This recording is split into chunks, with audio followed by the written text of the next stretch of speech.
Assalomu alaykum, xohlaysizlar, yaxshimisizlar, mazzaringiz yaxshimi? Menda bunaqa mikronovka transformatorim bor edi. Vторой chekasi kuygan. Buni esa bunaqa silovoid anaqa qildim. Сварочный kabelda, где-то bilmadim 16 rikmi shunaqa. Xullas, ikkita vitok o'tkazdim betdan. Betdan nima qildim? Bu anaqa bir xil botlarni yechib bo'lmaydigan bo'ladi. Misol uchun buni hozir kiygizib qo'ydim. Men сварочный apparatda anaqasini korpusiga erib ketadimi aytdi, yopishib qoladi. Tipo bunga o'xshab, mana orqasiga yopishib qo'yganday yechib bo'lmaydi umuman. Plastmasga erib yopishib qoladi. Kirib bo'lmaydi. Yo urib sindirishga, urib sindira olmaysiz, korpusi dabdasini chiqarasiz bo'lsa. Shunga mana shuni qilib qo'yganman. To'g'ri, mana anaqa qizdirib, katta tokda qizdirib olish kerak. Bu 500 ampergacha spokойно beradi.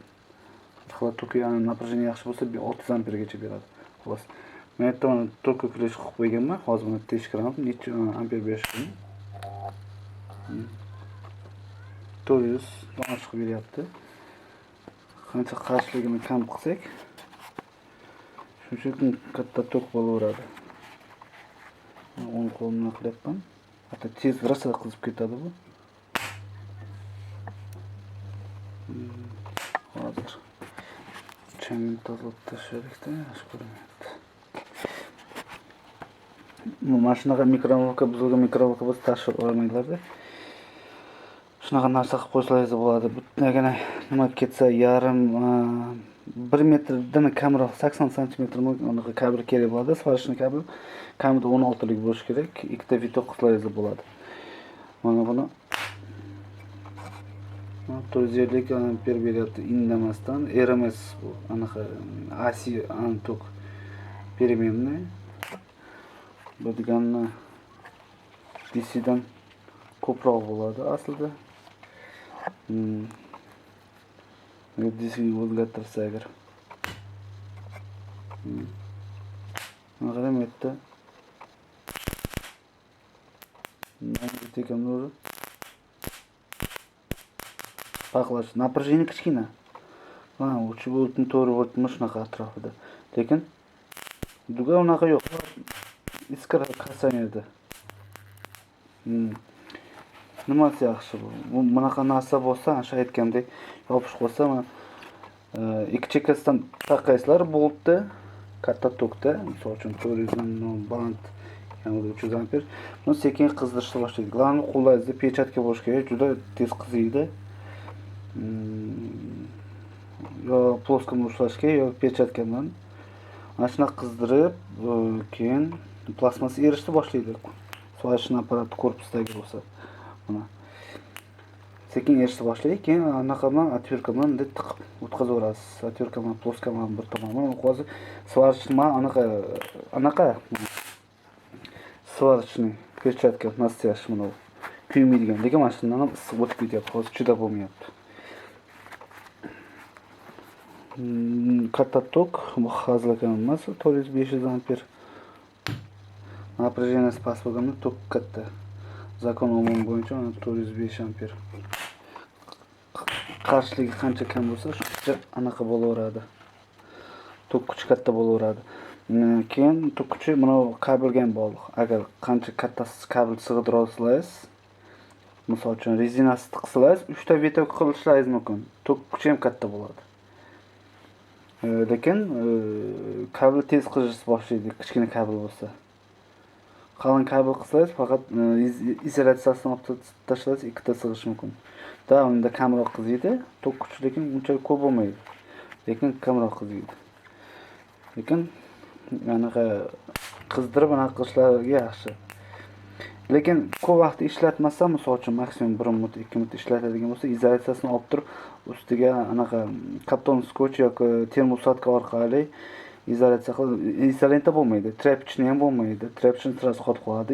Anaqa boshqa izolenta esa sразу erib ketadi. Bunga bardosh qilmaydi. Faqatgina yangi izolyatsiya qiladigan bo'lsangiz, bu qalin izolyatsiyasini olib tashlab ikkita narsa to'g'ri keladi. Bu karton skoch bilan keyin termosatka. Lekin karton skoch ko'proq ko'rsatadi, anaqa gradus ko'taradi, chem anaqaga qaraganda, termosatga qaraganda, lekin termosatga esa elastичный. Kaptonskoch unchalik emas. Shunga. Bu yana nimaga yaxshi? Bu bunaqa yasab qo'ygan, kuzovchilarga ham yaxshi. Tayyor pistoletga o'xshagan bunday qisadigan, qo'lda xuddi ploskiga o'xshaydigan qilib qo'ysalaringiz ham, misol uchun birorta joyda bolt ochilmay qo'ygan bo'lsa, katta bunday qilib, qachiga o'xshatib, bunday ikkita chekkasini boltni bunday ushlaydigan qilsangiz, bunday qilib turib, sразу tars qo'yasizlar, qizdirasizlar, metalni qizdirgandan keyin tars yechib olaverasizlar gayka boltlarni. Bemalol. Bu metalni yondirishga, qizdirib, kuydirishga, erishga emas. Bu imенно qizdirishga asqotadi bu narsa. Kichkina напряжение, lekin tok katta. Bu zakon omon bo'yicha bu yerda bor yo'q, hozir 4 ampere maksimum deyapti men aytdim. RMS 220 dan. Maksimum 4 ampere. Lekin bu yerda уже bu yerda necha 100 barobar ko'p chiqarib beryapti уже tokni.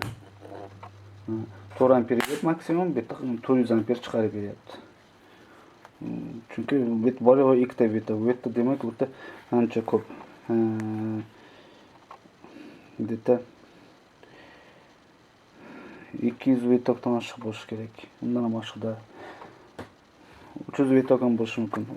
220 tomonniki. Tak. Yaxshi narsa, buzilgan mikromonokalar, transformator bo'lsa, olib bemalol ishlatsangiz bo'ladi. Konstruksiyaga, mana shu mashinaga, boshqa narsaga, svarishni apparat remont qiladigan odamlarga ham yaxshi bu narsa. Ko'p keladi, anaqasi kuyib ketgan, yechib bo'lmaydi, mana shu narsani ishlataman men. Yaxshilab qo'ysam, 1 minut, maksimum 2 minutga to'sqinni ushlab turaman, ja uzoq kerak bo'lsa. Tok yetadi shu qizdirish uchun. Latunni, temirni, latun qizib ketyapti borqa, latun. Mana ko'ryapsizmi mana uni? Двойной подшипник qo'yganman qizmaslik uchun. Baron qizib ketyapti uni. Ves kabel qizyapti borqa. Tok kattaligidan. Xo'sh, ko'ringlar, yaxshi narsa bu. Assalomu alaykum.